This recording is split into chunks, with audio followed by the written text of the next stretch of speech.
Hello friends, എൻ്റെ പുതിയൊരു വീഡിയോയിലേക്ക് എല്ലാവർക്കും സ്വാഗതം.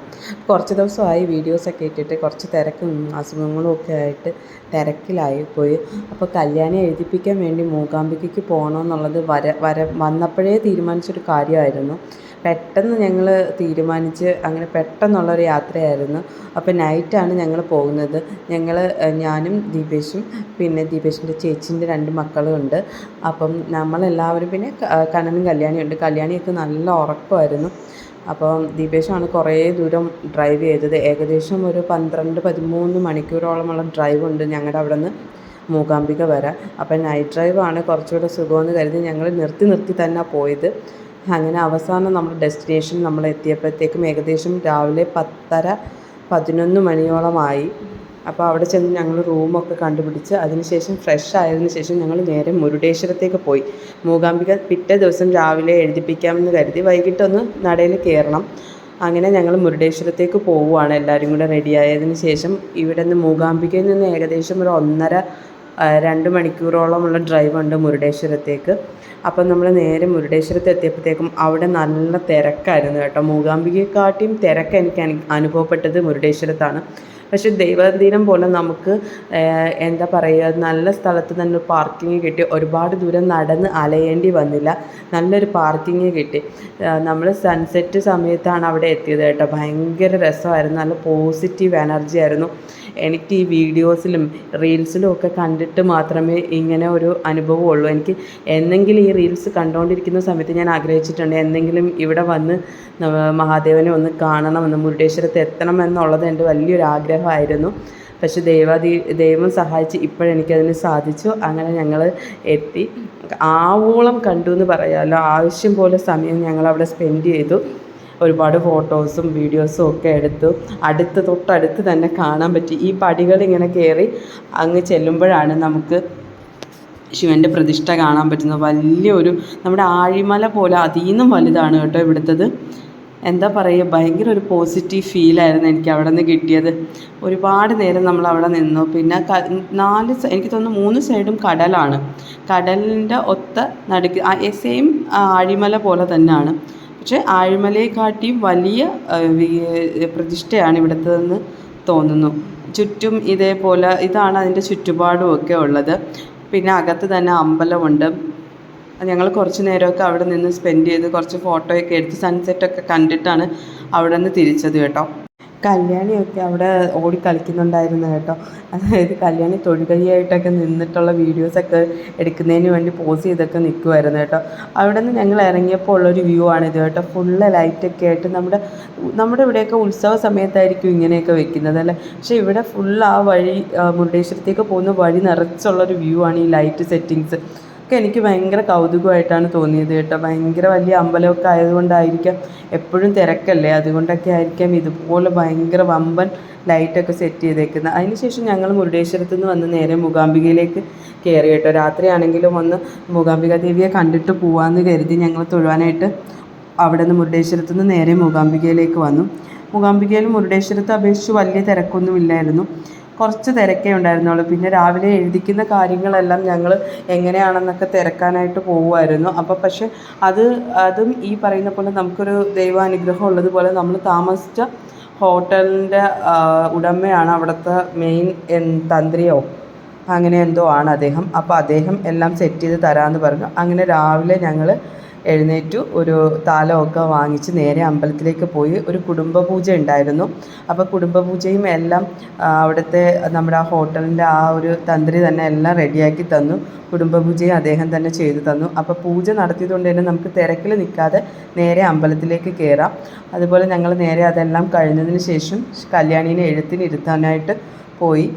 അത് സരസ്വതി മണ്ഡപം, അവിടെയാണ് എഴുത്തിനിരുത്തുന്നത്. അപ്പോൾ അദ്ദേഹം തന്നെയാണ് നമുക്ക് ബാക്കിയുള്ള കാര്യങ്ങളെല്ലാം സെറ്റ് ചെയ്ത് തന്നത്.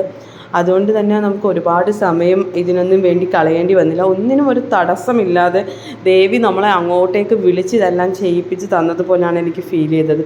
കാര്യം ഇതിനു മുന്നേ ഞാൻ കണ്ണൻ്റെ കാര്യത്തിന് വേണ്ടി പോയിട്ടുള്ളപ്പോഴൊക്കെ എനിക്ക് അത്രയും ഈസിനെസ് തോന്നിയിട്ടില്ല. പക്ഷേ ഇപ്പം ഈ ഒരു തവണ പോയപ്പം എല്ലാം നമുക്ക് ഇങ്ങോട്ടേക്ക് നമ്മളിലേക്ക് വന്നു ചേരുന്ന പോലൊരു തോന്നലായിരുന്നു. ഇങ്ങനെ ഞാൻ പറഞ്ഞു കേട്ടിട്ടുണ്ട്, മൂകാംബിക അമ്മ വിളിക്കാണ്ട് നമുക്കൊരിക്കലും മൂകാംബിക അമ്പലത്തിലേക്ക് എത്താൻ പറ്റില്ല എന്നുള്ളത്.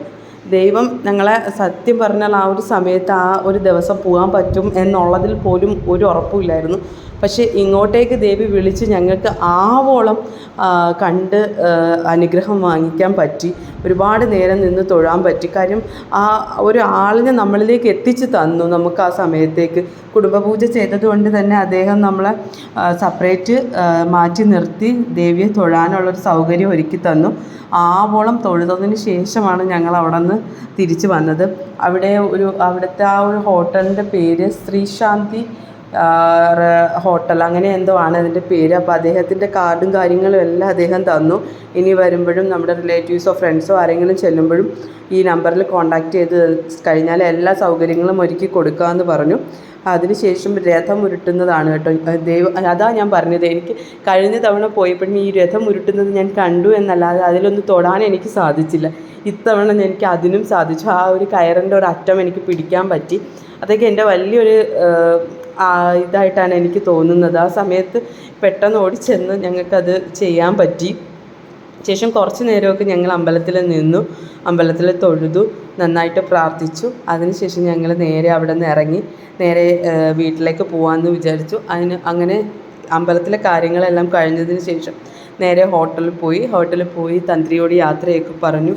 അവിടെ നിന്ന് നേരെ സൗപർണികയിലേക്ക് പോകാമെന്ന് വിചാരിച്ചു കേട്ടോ. കാര്യം നമ്മൾ തലേ ദിവസം ലേറ്റ് ആയതുകൊണ്ട് തന്നെ നമുക്ക് സൗപർണികയിൽ എത്താൻ പറ്റിയില്ല. അങ്ങനെ നേരെ സൗപർണികയിലേക്കാണ് പോകാമെന്ന് വിചാരിച്ചത്. ആദ്യം നമുക്ക് വഴി തെറ്റിപ്പോയായിരുന്നു. പിന്നെ ആൾക്കാരോട് ചോദിച്ച് നമ്മൾ നേരെ സൗപർണികയിലേക്ക് നേരെ പോവുമായിരുന്നു. സൗപർണികയിൽ ജസ്റ്റ് ഒന്ന് പോയി കണ്ടിട്ട് ഒന്ന് വെള്ളം ഒന്ന് കുടഞ്ഞ് എല്ലാവരും തിരിച്ച് കയറി. നമുക്ക് പിറ്റേ ദിവസം രാവിലെ വീട്ടിലേക്ക് എത്തണം. അതുകൊണ്ട് തന്നെ ഒരുപാട് സമയം സ്പെൻഡ് ചെയ്യാനുള്ള ടൈമൊന്നുമില്ല ഇവിടെയൊന്നും. അതിന് പോകുന്ന വഴിക്കും കുറേ സ്ഥലങ്ങളിൽ കയറാനുണ്ടായിരുന്നു. അങ്ങനെ സൗപർണികയിൽ ജസ്റ്റ് ഇറങ്ങിയതിന് ശേഷം നമ്മൾ നേരെ കാസർഗോഡിലേക്ക് വിട്ടു. കാസർഗോഡ് വൈസ്രോയി ഹോട്ടൽ എന്ന് പറയുന്നൊരു ഹോട്ടലിൽ ഫേമസ് ഈ ബിരിയാണിക്ക് ഫേമസ് ആണെന്ന് കരുതി. കുറച്ച് ദിവസമായിട്ട് നോൺ വെജ് ഒന്നും ഇല്ലായിരുന്നില്ല, വെജ് തന്നെ അല്ലായിരുന്നു. അങ്ങനെ അവിടെ പോയി നല്ല കുശാലായിട്ട് കഴിച്ചിട്ട് അടിപൊളി ഫുഡായിരുന്നു. വേറെ ഒന്നും പറയാനില്ല, അടിപൊളി ഫുഡായിരുന്നു.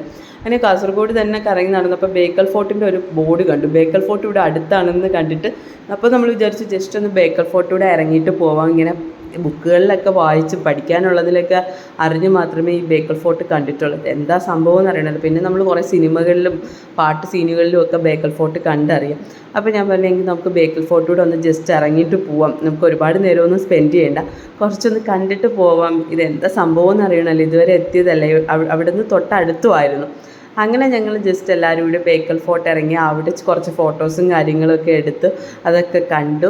കുറച്ച് നേരം സ്പെൻഡ് ചെയ്തതിന് ശേഷം അവിടെ നിന്ന് നേരെ തിരിച്ച് പറശ്ശിനിക്കടവിലേക്കാണ് അടുത്ത നമ്മുടെ പോയിൻ്റ് എന്ന് വെച്ചാൽ. മുത്തപ്പൻ്റെ അടുത്തും എനിക്ക് അത് കഴിഞ്ഞ തവണ മുത്തപ്പൻ്റെ അടുത്ത് എത്തിയപ്പോൾ ആദ്യമായിട്ടാണ് ഞാൻ കഴിഞ്ഞ തവണ പോയത് വെക്കേഷൻ വന്ന സമയത്ത്. അപ്പോൾ ഞാൻ വിചാരിച്ചായിരുന്നു എനിക്ക് ഇത്തവണയും എത്താൻ പറ്റണേ. ഞാൻ അവിടെ ചെന്നിട്ട് ഒരൊറ്റ പ്രാർത്ഥനയെ വെച്ചിട്ടുള്ളായിരുന്നു, എനിക്ക് അടുത്ത വെക്കേഷൻ വരുമ്പോഴും മുത്തപ്പനെ കാണാൻ പറ്റണേ എന്നുള്ളത്. അപ്പോൾ ബേക്കൽ ഫോർട്ടിൽ നിന്ന് നമ്മൾ നേരെ പറശ്ശിനിക്കടവിലേക്ക് പോയി കേട്ടോ. പറശ്ശിനിക്കടവ് എത്തിയപ്പോഴത്തേക്കും ഏകദേശം ഒരു 6:30-7 മണി അടുപ്പിച്ചായി.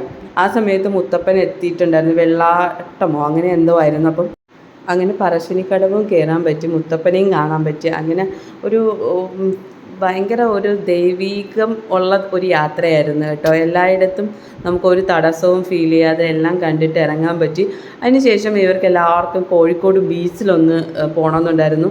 അങ്ങനെ ഞങ്ങൾ നേരെ കോഴിക്കോട് ബീച്ചിലേക്ക് പോയി. ശരിക്കും നമുക്കറിയായിരുന്നു അവിടെ എത്തുമ്പോഴത്തേക്കും ലേറ്റ് ആവും, നമുക്ക് വിചാരിച്ച പോലെ ഒന്ന് എക്സ്പ്ലോർ ചെയ്യാനോ ഫുഡൊക്കെ എക്സ്പ്ലോർ ചെയ്യണമെന്നൊക്കെ ഉണ്ടായിരുന്നു. പക്ഷെ അതൊന്നും സാധിക്കില്ല എന്നറിയാമെങ്കിൽ കൂടി നമ്മൾ നേരെ വെച്ച് പിടിച്ചത് കോഴിക്കോട് ബീച്ചിലേക്കാണ്.